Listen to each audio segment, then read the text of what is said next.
Hello mga kabisdak, another day, another panginhasa naman tayo. Meron akong mga nakuhang konting cockles for today's video guys. Ayan, pina-steam ko lang siya and then mga ilang minutos lang yata to. And then tinanggal ko yung laman, kaya tinatawag na kakulo. Tingnan mo yung itsura niya, di ba?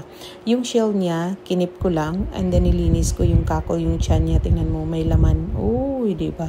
Hiniwa ko lang siya pagitna and then nililinis ko. Binalik ko siya sa shell niya and then nag-isa tayo ng onion garlic. Nilagyan ko ng horseradish.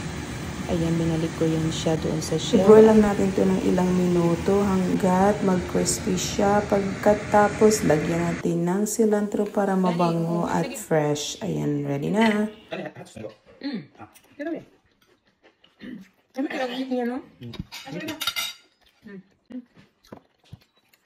Kailangan ko niya, tanggalan na po siya, limpyo na siya. Tanggalan ko din, sa ibutang sa kanan.